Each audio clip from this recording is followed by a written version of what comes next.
साथियों, कहते हैं कि किसी आंदोलन की आवाज़ को दबाया नहीं जाता, यूं ही जुल्म के खिलाफ आग को भड़काया नहीं जाता। क्योंकि जो सर्दी गर्मी की परवाह किए बगैर पूरे देश का पेट भरते हैं, वो अपने हक की बात करें अगर क्यों उस पर सवाल उठते हैं। मैं एसएन देवड़वाल श्री बालाजी श्याम सनम क्लासेस की तरफ से आपका हार्दिक स्वागत करता हूं। आज किसान आंदोलन के बारे में अध्ययन करेंगे। यानी भारत के किसान के प्रति हमें कृतज्ञ रहना चाहिए। प्रत्येक नागरिक को, भारत के नागरिक को किसानों के प्रति कृतज्ञ रहना चाहिए, क्योंकि भारत के महानायक प्रधानमंत्री लाल बहादुर शास्त्री जी ने 1965 में भारत पाक युद्ध के दौरान जो नारा दिया कि जय जवान और जय किसान, यानी किसान की भी जय हो और जवान की भी जय हो, जल्द ही भारत की उन्नति होगी। उसके बाद में अटल बिहारी वाजपेयी जी ने उसी नारे को दोहराते हुए कहा कि जय जवान जय किसान जय विज्ञान। तो आज राजस्थान के किसान आंदोलन के बारे में अध्ययन करेंगे, जिसमें से अलवर किसान आंदोलन, नीमूचाना किसान आंदोलन और उसी के साथ में बेंगू किसान आंदोलन और बरड बूंदी का किसान आंदोलन के बारे में अध्ययन करेंगे। आइए अलवर किसान आंदोलन के बारे में जानते हैं। अलवर रियासत थी अलवर में 1921 में जयसिंह, तत्कालीन जो राजा थे जयसिंह थे, उसके समय जो किसान थे, किसानों को सुअरों से परेशान थे, क्योंकि राजा जयसिंह ने जंगली सुअरों को मारने पर प्रतिबंध लगा दिया था और जंगली सुअर किसान की फसल को बर्बाद कर देते थे, क्योंकि उनको मार भी नहीं सकते।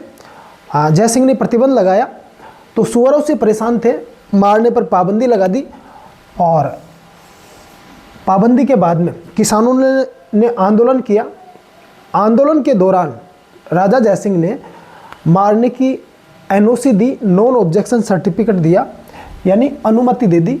उसी के साथ में कुछ समय बाद में ही अलवर का किसान आंदोलन समाप्त कर दिया गया।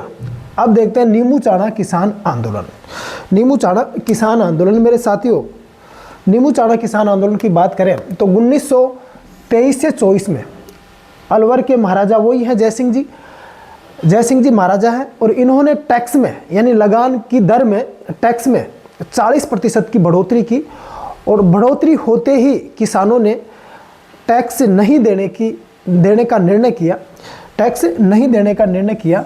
मेरे साथियों, उसी के साथ में अक्टूबर 2024 में नीमूचाना में सभा हुई, जिसका नेतृत्व है नीमूचाना में सभा हुई। यानी जब टैक्स की, यानी दर, टैक्स कर अगर 40% बढ़ा दिया गया, तो उसी को लेकर अक्टूबर 2024 में नीमूचाना में सभा हुई।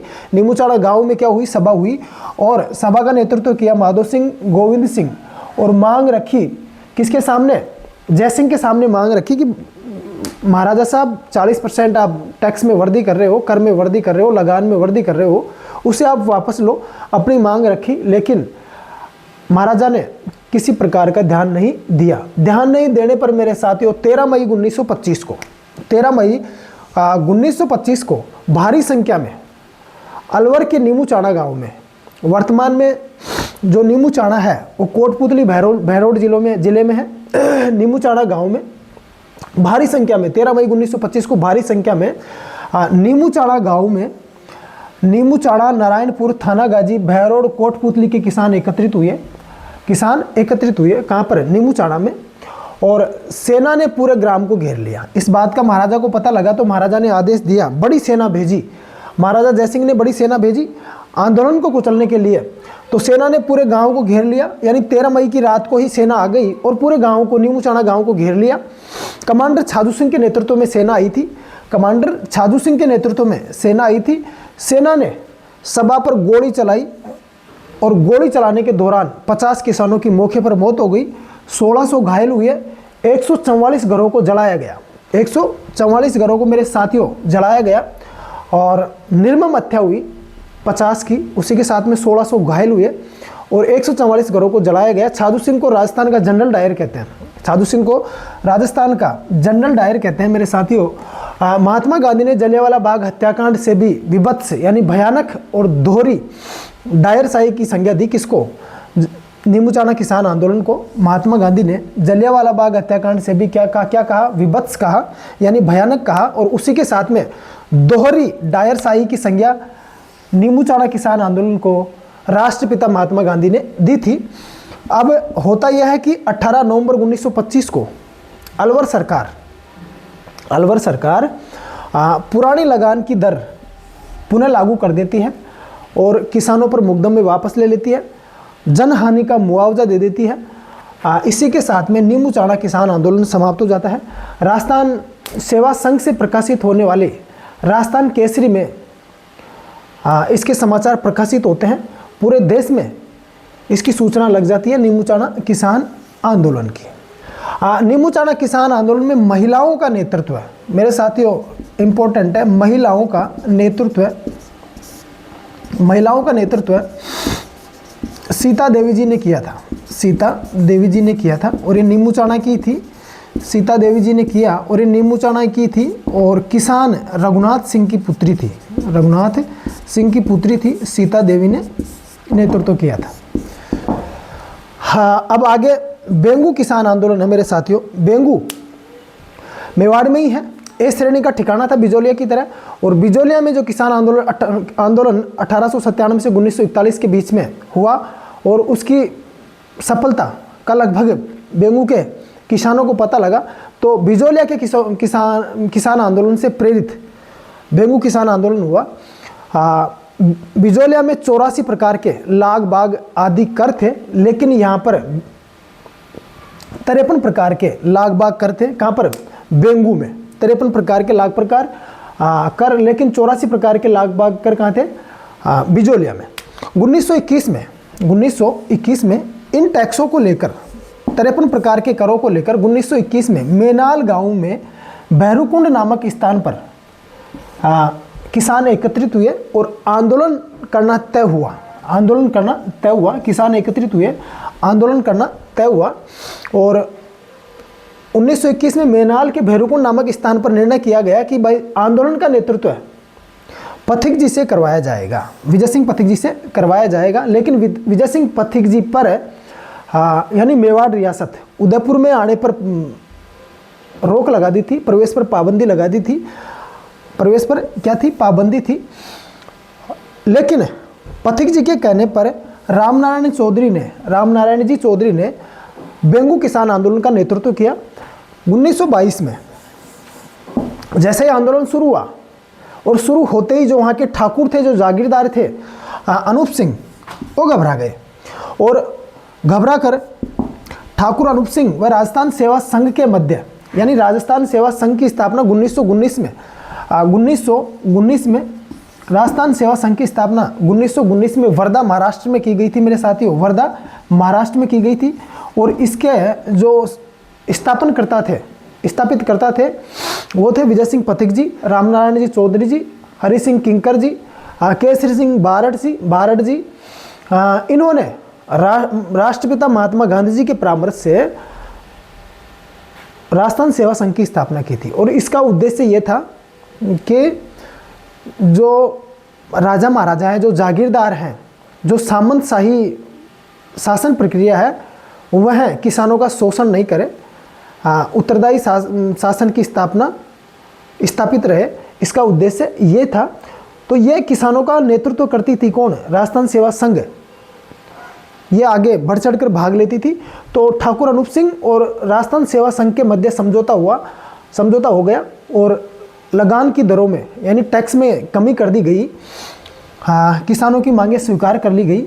लेकिन जो मेवाड़ के महाराणा फतेह सिंह थे, फतेह सिंह ने इसको बोल्शेविक की संज्ञा दी। जो ये समझौता हुआ उसको बोल्शेविक की संज्ञा दी, अर्थात बहुसंख्यक दबाव की संज्ञा दी कि भाई साहब किसानों के दबाव में आकर अनूप सिंह ने गलत निर्णय किया है, समझौता गलत किया है और समझौते को अस्वीकार कर दिया। समझौते को इन्होंने क्या कर दिया? अस्वीकार कर दिया।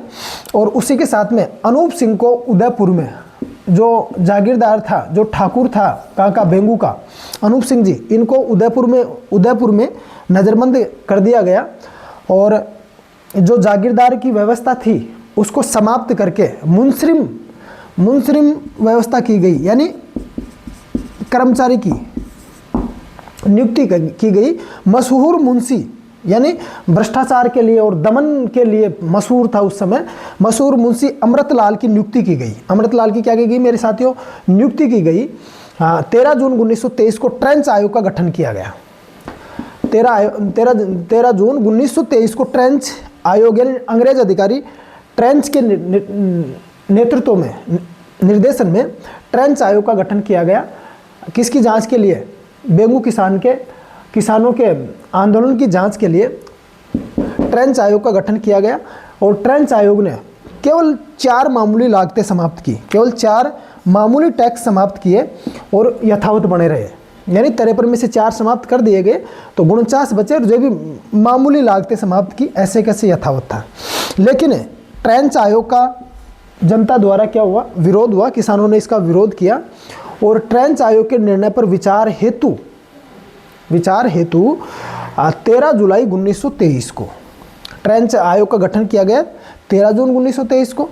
और जो ट्रेंच आयोग ने निर्णय दिया उस पर विचार हेतु किसानों ने विचार हेतु 13 जुलाई 1923 को गोविंदपुरा गांव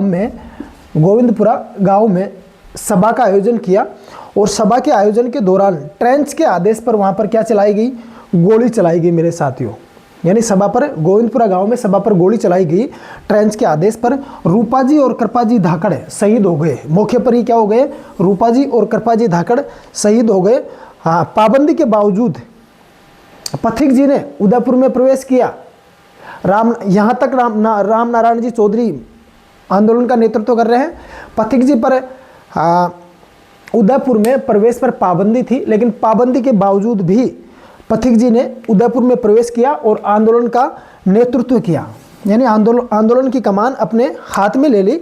10 सितंबर 1923 को पथिक जी को गिरफ्तार कर लिया गया। 10 सितंबर 1923 को पथिक जी को गिरफ्तार कर लिया गया और सश्रम कारावास कर दिया गया। किसका? पथिक जी का।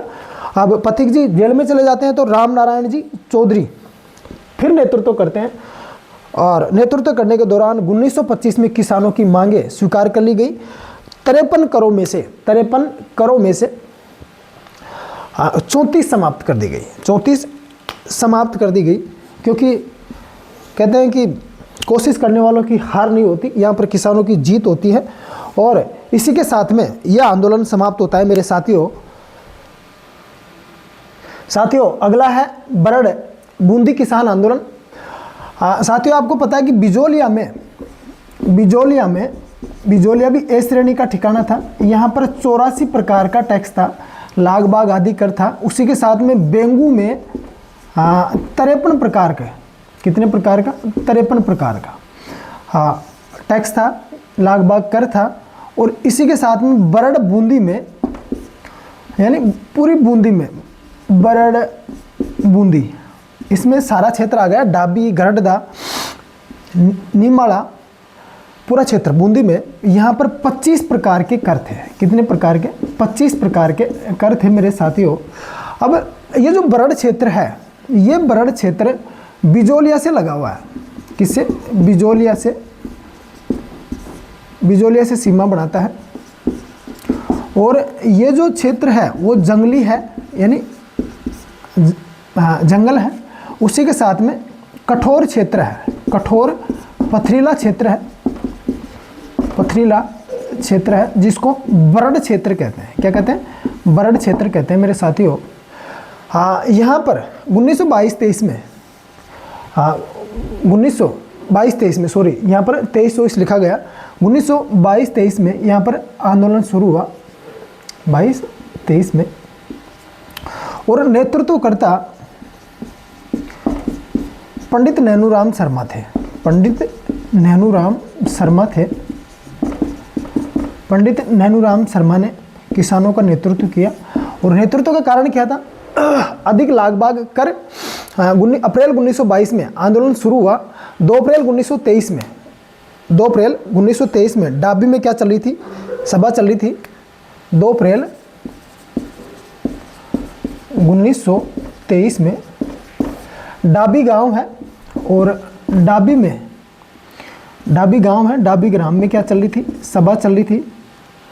डाबी ग्राम में सभा चल रही थी।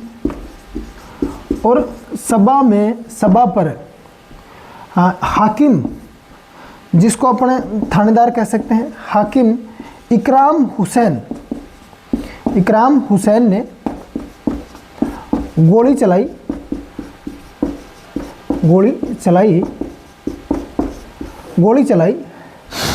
निहत्थी जनता पर। क्या चलाई मेरे साथियों? गोली चलाई। और गोली चलाने से एक तो नानक जी भील का मुख्य पर ही, नानक जी भील झंडा गीत गा रहे थे